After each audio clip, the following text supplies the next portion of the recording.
Assalamualaikum warahmatullahi wabarakatuh. Kembali lagi bersama Satria Ponde. Ya, ini adalah vlog terakhir saya di Inggris karena besok pagi saya sama Sikal akan terbang. Pertama kita akan pergi ke Irlandia dulu, ke Dublin, karena di sana kita mengambil pesawat, naik pesawat ke Swiss, dari Swiss baru ke Cape Town di Afrika Selatan. Nah, itu lumayan panjang perjalanannya. Dan kita stay satu malam di Swiss, di Zurich, karena Sikal belum pernah ke Switzerland. Jadi sesuatu hal yang baru bagi Sikal, right? Nah, saya buru-buru ini sebenarnya karena masih banyak yang perlu diselesaikan, bersihin semua ini karena si Daniel besok pagi juga udah mulai pindah, right? So, mau menjelaskan ke kalian tentang vlog terakhir di UK ini. Banyak yang bertanya, terutama tentang si Inul. Saya sebenarnya mau bikin vlog khusus menceritakan tentang bagaimana situasi keluarga saya. Dan ternyata dari semua teman-teman baik, keluarga juga semuanya melarang. Karena tidak ada kewajiban saya untuk menceritakan kepada siapapun apa yang terjadi dengan kehidupan pribadi saya. Mudah-mudahan kalian yang bertanya respect, karena menurut mereka pun yang bertanya pun juga belum tentu menceritakan apa yang terjadi dengan di keluarganya ke orang lain.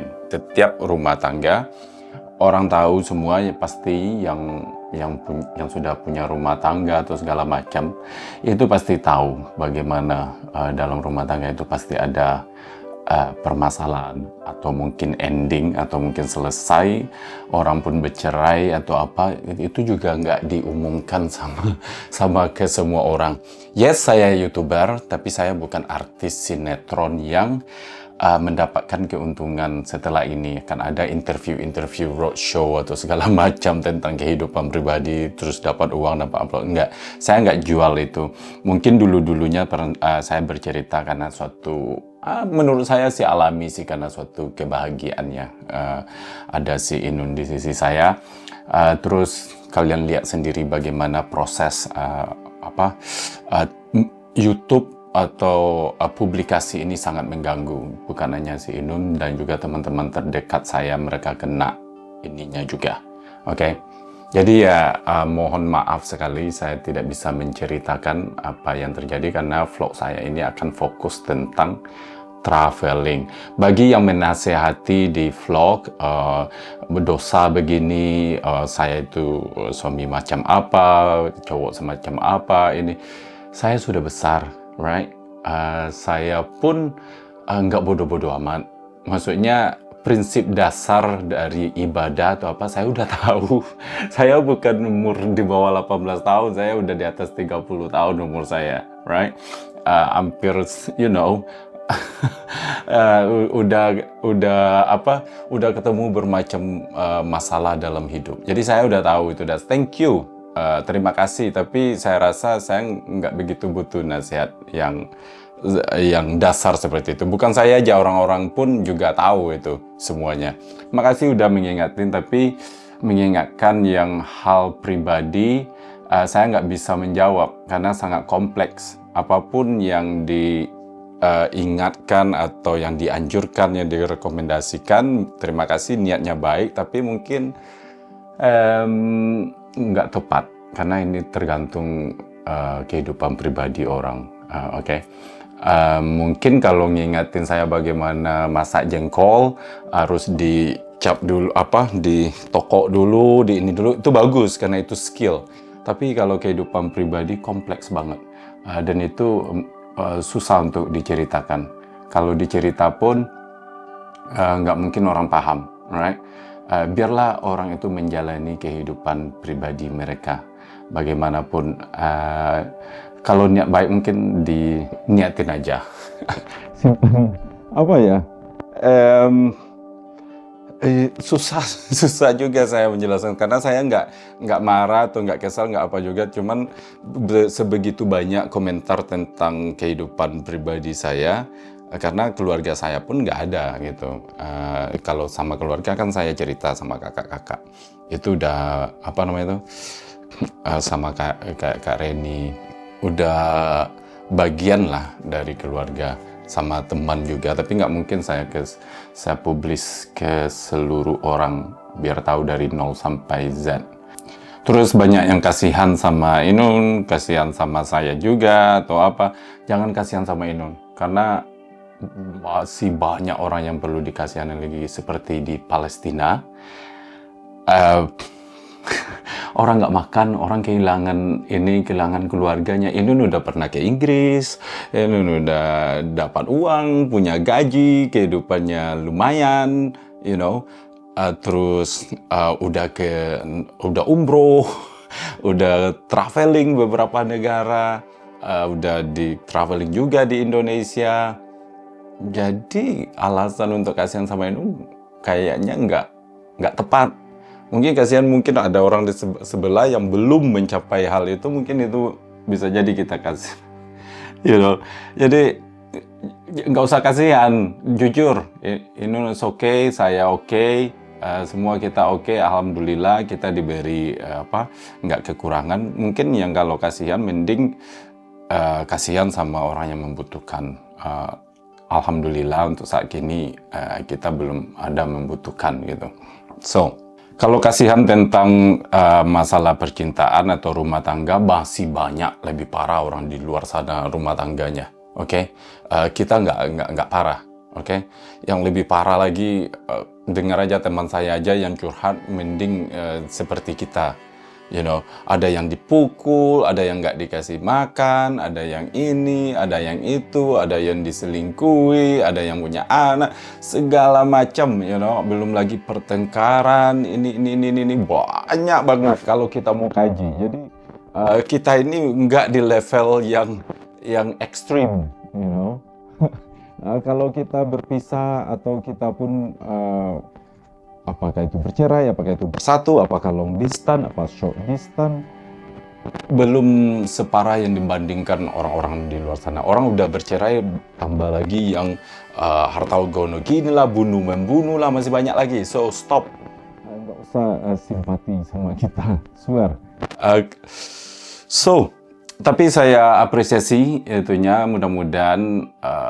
Saya nggak tahu apakah ini kebiasaan atau apa, saya juga nggak tahu sebenarnya, apalagi nggak ada kerjaan atau apa. Mudah-mudahan dari penjelasan saya ini kita bisa ambil hikmahnya bahwa kehidupan pribadi orang itu kita nggak bisa ikut walaupun memberikan pendapat, kecuali orang itu minta tolong atau orang itu minta pendapat, barulah kita kasih ayat-ayat segala macam. Tapi kalau masalah yang dasar-dasar, saya yakin orang itu tahu bahwa menikah adalah ibadah, menikah adalah begini, punya anak adalah begini, ini sunnah, segala macam, itu dasar. Mungkin orang yang baru menikah atau yang baru berumur 17 tahun, di bawah umur, mungkin itu mereka belum tahu. Tapi kalau kita ini yang udah lumayan makan asam garam kehidupan, itu udah mengerti. Kecuali misalnya ada prinsip dari kita yang melenceng, alright, semacam apa ya, semacam suatu hal kayak, you know, nggak tahu saya, mungkin apa ya, I don't know. Yang jelas saya nggak tahu.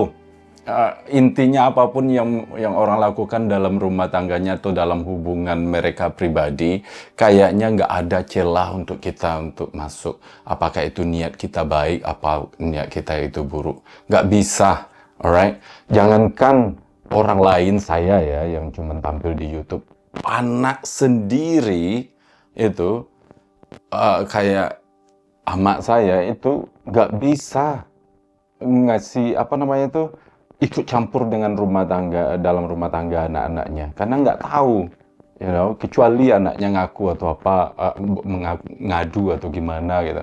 Tapi kalau nggak bisa sok tahu, kita melihat dari luarnya aja, oh kamu begini begitu, kagak bisa. Saya yakin ini cuma dasarnya aja, saya yakin semua orang tahu itu, tapi nggak tahu kenapa masih banyak orang-orang di luar sana yang pengen tahu, atau yang langsung menjat, atau yang sudah mengambil keputusan, atau sudah berimajinasi, atau sudah memikirkan, atau sudah apa ya, ngerti banget gitu. Banyak hal yang nggak kita mengerti. Oke, saya tuh ini nggak bakal habis-habis ininya. Oke, itu bagian dari penjelasan tentang ini. Alasan saya traveling atau pindah dari UK ini adalah, Kak, saya to the point aja ya, mau jujur-jujur aja sama kalian, right? Pertama, saya sendiri di sini, oke? Kemudian istri nggak ada di sini, keluarga nggak ada di sini. Dulu motivasi saya di sini adalah membangun kehidupan uang, alright? Ya, saya memang ke sini dulu mau uang karena saya nggak banyak uang waktu di Indonesia. Saya mau menabung, saya mau punya rumah, ambisi waktu baru nyampe di sini, dan alhamdulillah udah tercapai. Oke, saya bersyukur karena saya tidak mempunyai jiwa yang ingin menumpuk kekayaan, karena saya berasal dari orang orang kampung, orang susah lah, orang pekerja. Kalau di sini working class, selalu bekerja dari kecil. Jadi dulu bercita-cita punya motor misalnya, kalau udah dapat motor, terus mobil, terus rumah kayak itu kan. Nggak ada yang cita-cita pengen punya pulau atau kapal pesiar atau mau beli ini. Kalian lihat aja banyak orang-orang kaya yang udah kaya nomor 1 di dunia, mereka masih kerja, ya kan? Padahal harta kekayaannya itu sampai ribuan keturunan mungkin belum habis. Tapi itulah cara mereka menjalani kehidupannya, kebahagiaannya mereka di sana, challenge-nya mereka di sana. Kalau mereka nggak melakukan hal seperti itu, maka mereka nggak merasa kehidupannya itu berisi atau bermakna gitu. Mereka mungkin sakit kalau mereka nggak kerja dan mereka mendapatkan uang. Mungkin begitu. Tapi bagi saya udah alhamdulillah udah punya rumah, udah punya tabungan, kayaknya udah cukup, alright? Saya sudah lama kerja dan banyak tawaran bisnis ini segala. Saya mohon maaf untuk saat sekarang ini saya tidak tertarik untuk bekerja, saya tidak tertarik untuk berbisnis atau rekomendasi nanti begini-begini. No. Seperti saya bilang tadi, sama juga kayak Sikal, kita ini udah dewasa. Banyak juga komen-komen yang menurut saya satu frekuensi sama saya, bahwa mungkin di level saya dan Sikal sekarang ini yang kita cari itu beda dengan orang-orang yang nggak seperti kita. Walaupun orang yang di Indonesia juga, mungkin Sikal yang PNS kok mau resign, berhenti kerja sebagai PNS karena beda kepala, beda situasi, beda motivasi, beda keinginan, beda tujuan, right?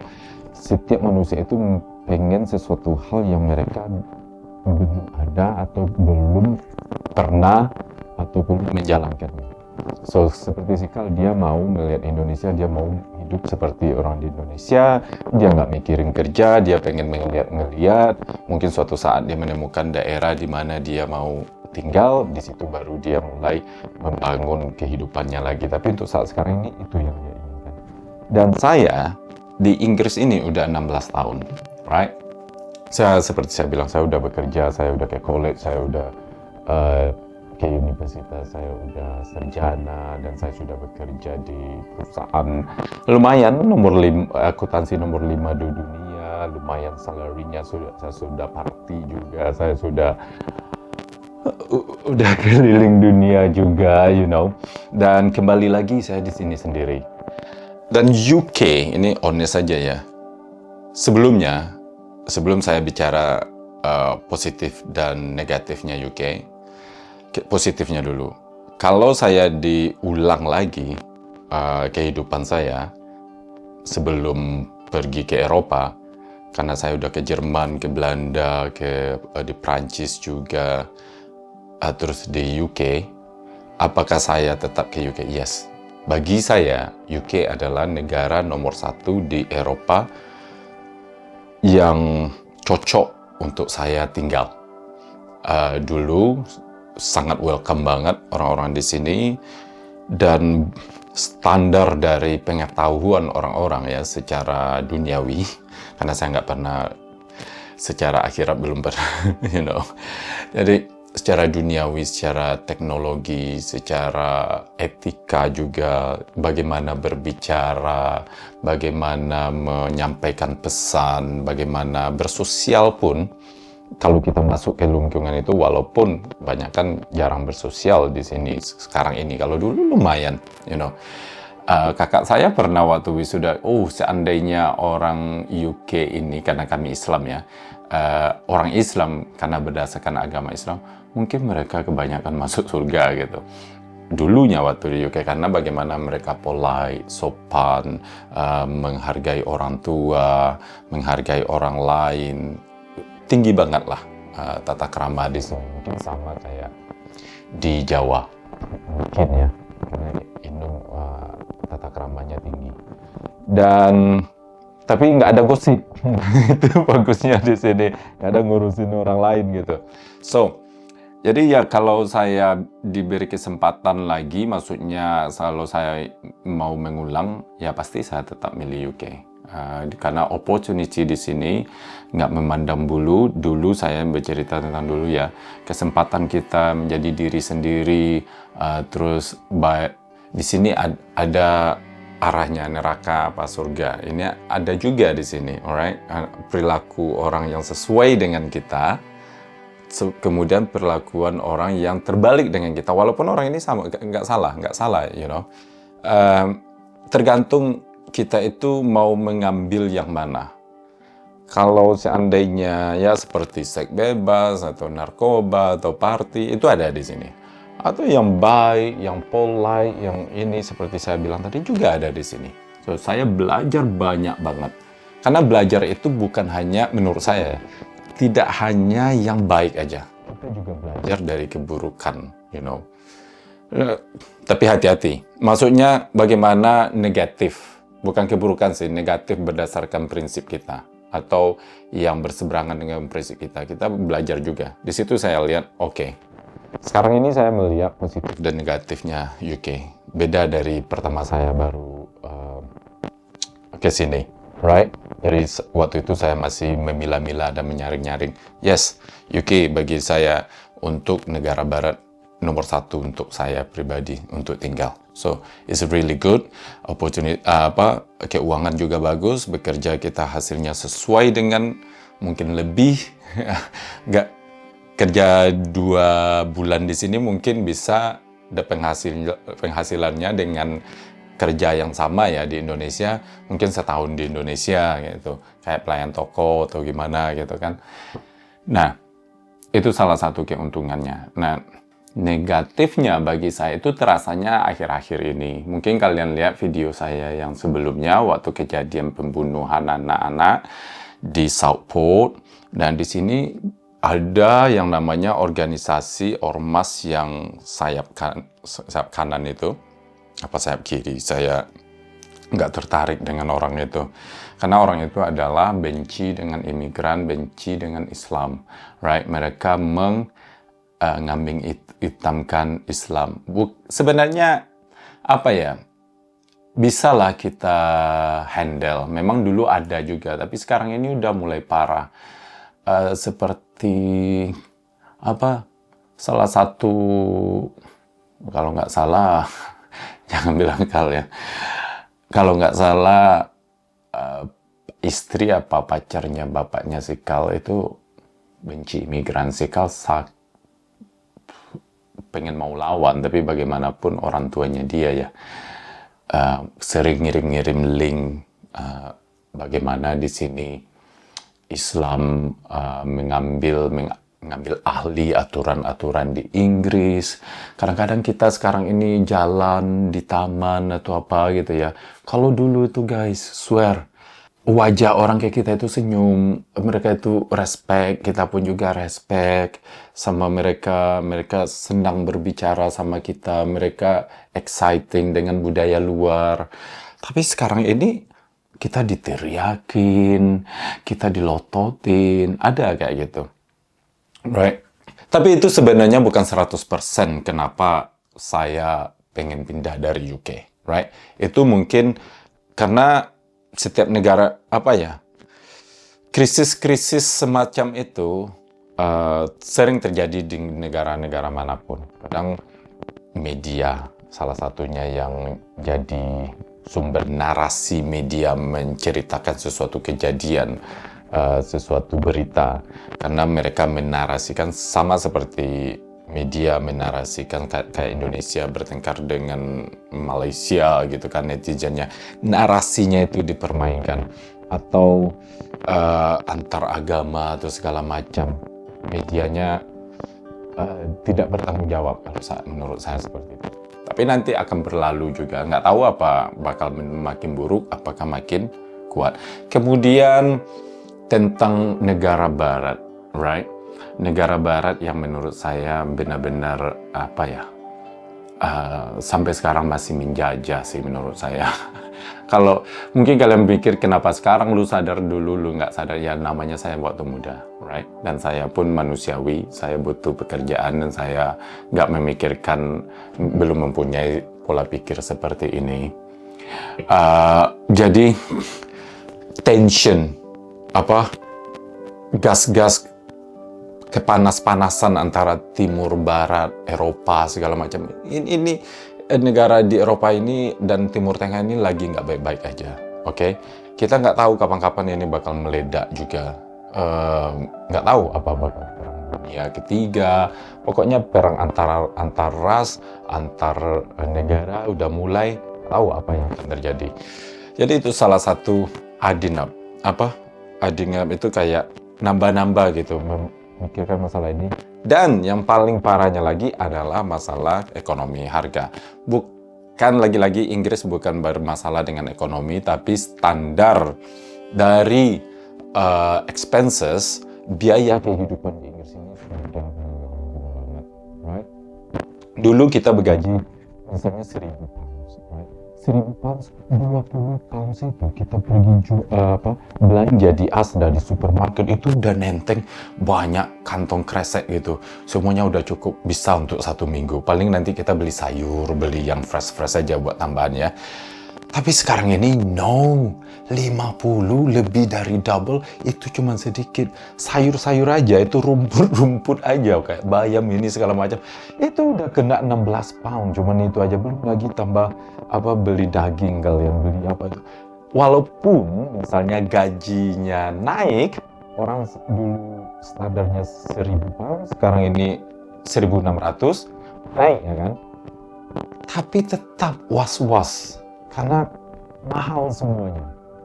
Dan seperti sewa rumah, untung saya nggak nyewa rumah, oke? Kadang teman datang untuk makan gitu, pergi makan, kita bikin vlog kayak gitu kan sering ya. Si Del juga terpengaruh sekarang ini. Dia kalau saya nanti udah settle dimanapun, katanya dia bakal nyusul saya.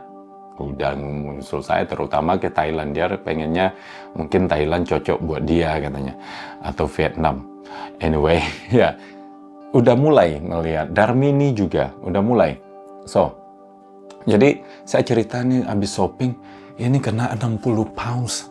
60 pounds itu 1.200.000. Itu nggak nyampe seminggu ngabisinnya, right? Dan ke Indonesia, karena saya orang Indonesia dan teman saya udah pernah ke Indonesia, yes, benar banyak juga harga mulai naik di Indonesia. Tapi kalau kami misalnya, bukan apa-apa ya, mungkin ini adalah suatu keberuntungan bagi kami yang punya penghasilan dari Inggris terus ke Indonesia, mungkin banyak benefitnya ya. Ya, mungkin lebih beruntung mungkin daripada orang yang kerja swasta yang kayak pelayan toko atau punya gaji standar di Indonesia. Nah, bagi kita kalau 1.200.000 di sini seminggu, saya rasa di Indonesia 500.000 seminggu udah aman. Kenapa? Karena saya sendiri dan juga lifestyle kita itu, kalian lihat sendiri, suka street food, suka makanan yang murah-murah. Di sini pun kalau dapat makanan seperti itu malah kayak makanan di surga ya kan. Nah, jadi itu salah satu memicunya ini. Kayaknya jujur memanfaatkan situasi saat ini. Intinya seperti saya dapat income dari nyewaan rumah, terus saya nanti tinggal di negara yang lebih murah kehidupannya kayak di Indonesia. Saya pun jadi petani pun saya mau di Indonesia, you know. Swear, bukan apa-apa, enggak. Karena motivasi saya, tujuan saya sekarang ini adalah pengen kehidupan yang nyantai. Banyak teman saya bilang, jangan ke Indonesia, lagi mahal, ini lagi politik. Karena saya nggak akan ikut campur di bidang itu. Mau nanti gaji naik atau gaji turun di Indonesia, saya nggak ada di ruang lingkup itu. Yang mungkin saya ada di ruang lingkup adalah nanti gimana sayur saya bisa ini, bisa hijau, kayak itu aja. Atau ya kalau transportasi, saya transportasi darat, ya kalau penting-penting aja. Jadi mau siapa jadi presidennya di Indonesia, apapun aturannya, insya Allah nggak bakal berdampak di ruang lingkup saya. Alright? Masalah beli mobil atau apartemen ini, saya nggak ada itu lagi, Saya pengennya mungkin ya rumah semi permanen kalau seandainya saya menetap gitu kan. Pikiran saya sekarang ini adalah kayak di Flores, Lombok, NTT. Pokoknya yang itulah yang masih alami kayak gitu. Nah, dan intinya terima kasih bagi yang mendoakan, mudah-mudahan semuanya lancar. Itu aja sih yang kita inginkan. Semuanya, kalau masalah kehidupan pribadi apa yang akan terjadi setelah itu, saya sih ya bagi yang berdoa makasih, tapi kalau nggak berdoa pun nggak apa-apa, karena semua itu tergantung dari saya, dan Sikal pun juga begitu. Nah, Sikal memang dia bukan 100% pindah ke Indonesia, tapi dia cenderungnya ke Indonesia, right? Karena dia juga belum kenal dengan negara-negara lain, tapi dia lebih, ya mudah-mudahan dia betah di Indonesia dan dia mulai untuk memikirkan nantinya sih setelah traveling, memikirkan kehidupannya di Indonesia. So, kalau saya sama Sikal, kita udah, apalagi keluarga saya juga memesanin, kalau Sikal mau pulang atau Padang bisa jadi rumahnya dia, karena kakak saya ada. Antara saya sama Sikal nggak ada bedanya sih, saya, si Del, dan si Daniel. Apapun nanti yang Sikal butuhkan, ya dia bisa hubungi saya. Kalau kita terus traveling bareng, tapi bagaimanapun Sikal punya kehidupan dan tujuan kehidupannya masing-masing, sendiri gitu. Jadi saya rasa nanti dia nggak bakal kesusahan di Indonesia, dia punya teman sampai dia beradaptasi. Tapi bagaimanapun kita semua, saya, keluarga, dan teman-teman yang kenal Sikal juga, baik followersnya juga, pasti dengan senang hati kalau Sikal butuh sesuatu atau pendapat atau segala macam. So, tapi kalau saya bakal selamanya bakal traveling atau ini sama Sikal, kan saya nggak ada hubungan spesial sama Sikal. Saya juga punya keluarga, kayak keponakan saya udah mulai besar juga. Terus kita punya rencana juga dengan keluarga kita, dan nggak mungkin kan selalu ngerti lah maksudnya. Sikal pasti punya kehidupan dia sendiri, rencana dia dalam kehidupan. Cuman saat sekarang ini beruntungnya saya di sini sendiri karena saya nggak ada keluarga. Kalau saya ada keluarga sini, saya nggak mungkin ikut traveling atau pergi ini sama Sikal, karena Sikal ini pertamanya bulan 7, saya bilang saya nggak mau. Saya memutuskan baru sekitar bulan 8 bulan 9. Kayaknya saya mikirnya, Sikal aja orang Inggris mau gitu kan. Ngapain gue stuck di sini? Mending gue terbang juga, mengibarkan sayap saya di dunia. So, dulu udah pernah. Ya udahlah, makanya tak jalani juga, tak ikut juga, ya kan. Kalau saya, doa saya buat Sikal selalu istiqomah. Itu aja, saya yakin dia pasti. Karena dengan agamanya sekarang ini, saya yakin dia selalu menganalisa dan dia selalu paham, dan imannya saya rasa semakin bertambah tentang Islam. Tapi ya semuanya dia mempunyai caranya dia sendiri, step by step. Oke, itu mudah-mudahan jelas. Nah, planning traveling, right? Kita ke Afrika Selatan, tujuan utama kita besok.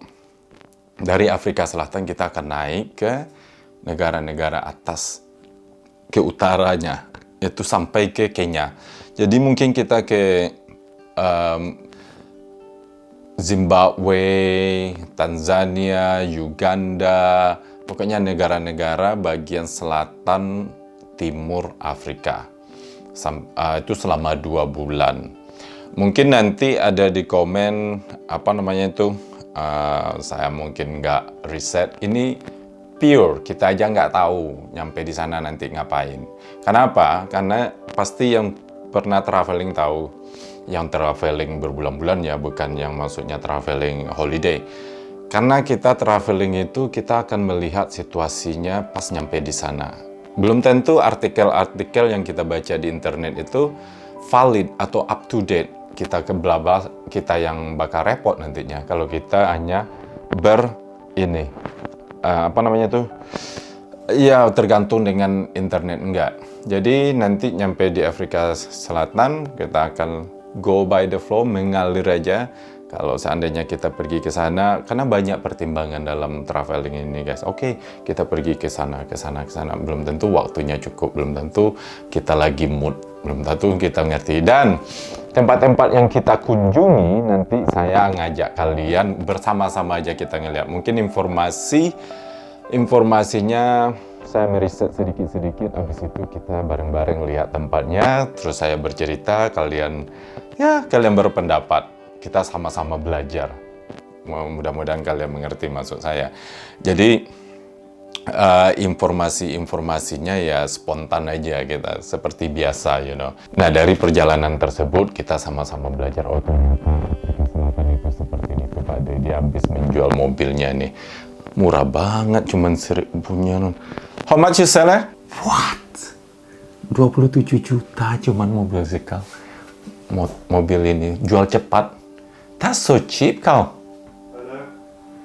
Karena itu jual cepat, baru diantar, ambil uangnya, udah. Ya. So, dari Afrika, dari Kenya, Nairobi, kita terbang ke Malaysia. Dari Malaysia, mungkin bulan Maret, saya kalau nggak salah pergi ke Thailand dulu. Apa sih kalau ikut, saya nggak tahu. Terus di Thailand saya agak sedikit chill, karena ada di Krabi, itu ada kampung, ya mereka Muslim. Saya ingin merasakan bagaimana berpuasa di sana. 1 minggu baru pulang ke Padang, lebaran di Padang, habis itu baru mulai lagi traveling. Dan itu travelingnya kita nggak berdua lagi.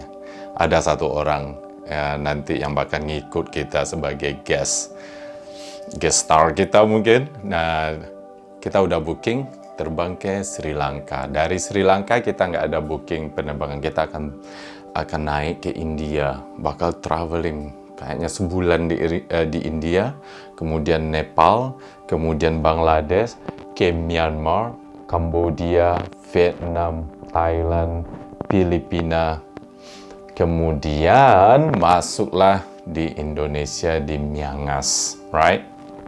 Barulah sekitar nggak tahu apa butuh setahun ini menjajah Indonesia, menjelajah Indonesia, apakah butuh setahun dari Miangas sampai mudah-mudahan kita masuk ke Papua dan ke Timur Leste, habis itu keluar lagi, masuk lagi ke Indonesia, Nusa Tenggara Timur, Nusa Tenggara Barat, kemudian semua pinggir-pinggir Indonesia. Karena ini misinya adalah traveling Indonesia ini di daerah-daerah perbatasan atau pulau-pulau terpencil di Indonesia, dan kita akan menjelajahi hampir di semua provinsi di Indonesia sampai ke Aceh, sampai ke Sabang, terus kita masuk lagi lewat pinggiran Medan, Selat Malaka gitu, right, baru kita masuk ke Kalimantan, dan mudah-mudahan endingnya di IKN, Ibu Kota Negara. IKN, Ibu Kota Negara, ya di situ baru selesai Indonesianya. Nggak tahu berapa lama, karena kita nggak buru-buru, kita nggak rushing. Berapa lama pun, yang penting kita bakal enjoy traveling ini, right? Dan alhamdulillah biayanya nggak harus kerja, kita punya tabungan. saya punya pendapatan dari rumah, Sikal juga punya pendapatan dari rumah. So, YouTube bisa menambah-nambah juga. Dan yang pentingnya ini exciting banget. So, nah, itulah penjelasannya guys. Jadi kalau ada salah dan janggal, dan mudah-mudahan trip kali ini sukses. Kenapa dulu nggak sukses? Karena yang nyewa rumah saya bermasalah. Pasti kalian tahu yang nyewanya bermasalah, makanya saya harus pulang. Mudah-mudahan si Daniel not let me down. Mudah-mudahan dia bayar sewa rumahnya tepat, right? Karena udah murah banget. Dan ya, jadi saya nggak harus balik lagi ke Inggris dulu. Mungkin saya sekali setahun balik, habis itu lanjutin lagi perjalanan. So, itulah. Right. Oh my God. Nanti pas saya kangen Inggris, saya akan bikin cuplikan-cuplikan tentang video-video lama saya di Inggris dengan kisah-kisah saya selama di Inggris. Nanti akan tayang di channel Satria Ponde Reaction. Nanti tentang bagaimana memori-memori saya di Inggris, mulai saya nyampe di Inggris, bagaimana kisah-kisahnya kalau ada waktu, right? Untuk saat ini saya sedih, mix, campur aduk. Ini saya nggak pernah saya ngerasain perasaan seperti ini dalam meninggalkan Inggris, tapi sekarang ini kayaknya saya punya feeling lumayan bakal sedih. Negara yang sudah memberikan saya banyak hal, pelajaran dan semuanya lah. Mungkin kalian tahu, saya yang kalian lihat sekarang ini dengan saya yang sebelum di Inggris memang jauh beda. Mungkin bukan Inggrisnya, tapi karena jalur kehidupan saya di Inggris, jadi saya harus berterima kasih juga kepada Inggris. Tapi mungkin dimanapun kita bisa belajar, nggak harus ke Inggris. Kalian bisa belajar dimanapun, cuman bagaimana kalian belajarnya. Jangan takut belajar dari orang yang lingkungan yang buruk, kita bisa ambil pelajaran di situ juga. Itu sih menurut saya.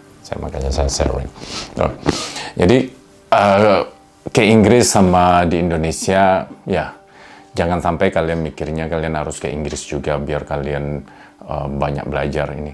No, nggak harus ke Inggris saja. Di Indonesia pun yang penting, ini saran saya, yang penting jangan di kampung aja.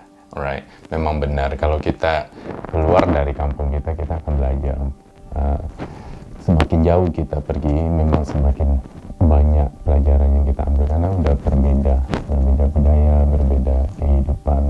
Di situ kita belajar. Right? Bukan masalahnya kita pintar, makanya kita bisa keluar negeri, enggak.